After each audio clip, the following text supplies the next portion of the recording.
Hello everybody, this is your host OrangeUmbrella with another episode of Minecraft Mondays. Here on Minecraft Mondays, we're about to go down into the tunnel and start mining for diamonds, which means we're also going to explore that other fork of the tunnel that we didn't open up yet, and you guys will get to see all of this today. Now, the method that I use for mining for diamonds is I get down to level 12 and I do something called strip mining. I build one tunnel that's 2 blocks wide, so that way it looks different from all the other tunnels. Now, I didn't used to do that, but the reason for it is that way it looks different from the other tunnels. And you may not think it's important, but whenever you get underground, all the tunnels start to look alike. So you want to make sure that your tunnel is at least a different width than the smaller tunnels that shoot off of it, because then you can tell the difference between the bigger one and the smaller ones, because the bigger ones get you back home.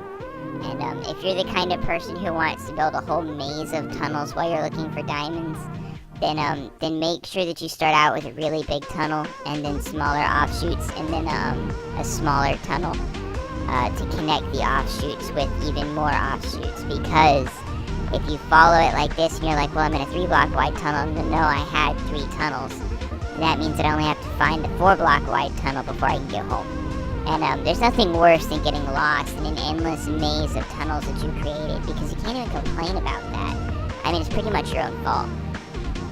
The other thing that's important about strip mining is when you go down there, you want to make sure that the tunnels are spaced with 2 blocks in the middle and then another tunnel. So you have it like this: tunnel, 1 block that you don't cut, 2 blocks that you don't cut, tunnel. And then the reason for that is that way as you go down the tunnel, you'll find yourself looking at both sides of every single block. So in other words, you're going to go down the tunnels, you're going to mine it, and you're going to be able to see every single block inside of the perimeter that you've been mining. And it pays off, because if there is diamonds down there, you will find them. And that's exactly what I did. It's a flawless method because you can't fail unless you just quit mining. The only downside is that if you don't go all the way down, sometimes diamonds spawn beyond the level that you're beyond the length of your tunnels. And if you don't go down far enough, you may not spot them, which is kind of frustrating. Oh, I should probably block that up. Just a second. I don't even know how these holes got here. What the heck? No! Bad skeleton! Get away! No! Ow! Hey, stop it! Die! Yeah. Ugh. I swear, some of these things, they're worse than pests. Nope, I'm blocking that up. I swear, these things are worse than, like, regular pests. Like lawn pests and things. Anyway, so the whole purpose of today is to get diamonds, and to see if we can fill up on as many underground resources as we can. And at least I would hope to get armor and stuff from today, but I think I'm going to be happy if I can just at least get a set of tools out of this deal. Because a diamond pickaxe and a diamond axe... Just a second, guys. Oh my gosh. Stupid skeleton. See if we can go back and make him pay for what he's done. No, stop shooting me. Gosh. I swear, the way these things behave, you'd think they wanted to kill me. Ugh. Okay, so the point of today, we're trying to get some diamond tools, because if we get diamond tools, those will last me for a long time, and they're very helpful. And we can at least use them to find some more. I feel like after I've shown you the method, I can go back down on my off time, and I don't have to show you that, because it's just more of this. And so I don't feel like you'll feel like you're missing out. I don't feel like you'll feel like that's funny. I don't think you'll be missing out if I go down and mine up some more diamonds while you're not looking. But this is how you get diamonds, for those of you who don't know. You have to be on level 12 for this method to be very effective at diamond getting. But if you're trying to get to other elements like iron or redstone, you usually find them on accident while you're doing this anyway. So it's really pretty cool, because you can't go wrong if you're just mining crap, And so what you see me doing is I was going to get wood. One of the worst things that you can do while you're underground is not have wood. And you're probably like, what's so bad about not having wood? I'll tell you. The reason you want to always have wood is because if you get underground and you lose your pickaxe, and you need another one, you can't build it back without wood. If you want torches and you don't have any coal, you can't make new ones without wood.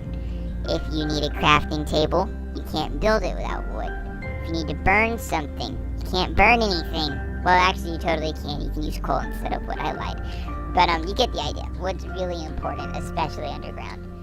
Food is important, especially underground. If you're going underground, you want to have food. I didn't bring food, but that's because I'm right next to my house and I'm not in any danger underground. But if you're tunnel exploring, my goodness, you need food. Because there is nothing worse than getting underground, taking a wrong turn on your way back home, and finding yourself miles and miles and miles away without a map or anything to see, and starving to death. Because you'll never find your stuff. You have no idea how to get back to where you were. Pretty much the only solution is to find something and eat it. So you want to make sure to bring the necessary provisions to survive a couple of days at least underground. And I know it's frustrating because when you're underground and you're thinking to yourself, man, how am I gonna keep all of what I've got and fill up my inventory spots with stuff that I don't have? Well, see, the thing is, you just have to prioritize what's important to you. If you're trying to get stone, then forget about the valuable elements. But if you just found like a massive gold deposit and you're like, oh my gosh, I need this, then throw away something that's not nearly as valuable and keep the gold. A lot of the time you'll be going around and you'll completely overlook the fact that you have something that's unimportant in your inventory, like maybe a sapling or some seeds. You can throw those out pretty easy. You just want to look for those. Something else that's easy to come by is going to be spider silk or string, whatever they call it now. And you can get rid of those pretty easy. And also gravel. You can throw away gravel. Gravel is a nuisance. In fact, you can throw away gravel if you don't even have empty spots to be filled. Gravel just deserves to die. It's troublesome. Okay. So I pretty much expanded this tunnel a ton, and I haven't found any diamonds in here yet. All I've found so far is like 1 emerald and a couple of make that 2 emeralds and a couple of redstone. So 3 emeralds. Look at me. Gosh, I can remember when there was only 1 block of emerald to be found underground, and here I am, found 4 of them. Oh my goodness. Well, it's looking like it's time to expand this section. Alright. The good news is, I'm about done. I don't think I have much more money left in me. The bad news is... Actually, there's no bad news. There really isn't any bad news. Alright, let's check out the loot. Oh, gosh. So I think we got like 13 diamonds today, folks. It's not enough to make a suit of armor out of. Maybe we can use iron to make the armor, and we can use diamond for the tools. Because the tools are going to be really helpful. And having diamond tools means that we can go down to the nether and expect to not die, which is always helpful. So, that's pretty nice. And I'm always, whenever I come home with a lot of stone, I always want to rush down to my furnace house and stick all the stone into my furnace house, so that way I can start cooking it into something useful. So what you're going to see me do here in a second is probably run down there and do all that crap. Because that's exactly what I want to do with it. It's always a good idea, because you never want to have all the stone in your inventory. It takes up a lot of space, and it's kind of stupid. Alright, let's do this. Bam, bam, bam, bam. Didn't expect me to do it on super speed, did you? Ha! Oh, good. It's a good thing I didn't have to, like, run through the menus with you guys, because this is, like, it kills the momentum of the video every single time. I'm just like... Okay. So, all of that's done. And, hey, look. My wheat's about ready to be harvested. I'm not doing that in this video, though. Alright, well, I think that pretty much wraps it up for today. I hope you guys have a nice and sunshiny orange umbrella kind of day, and I'll see you later.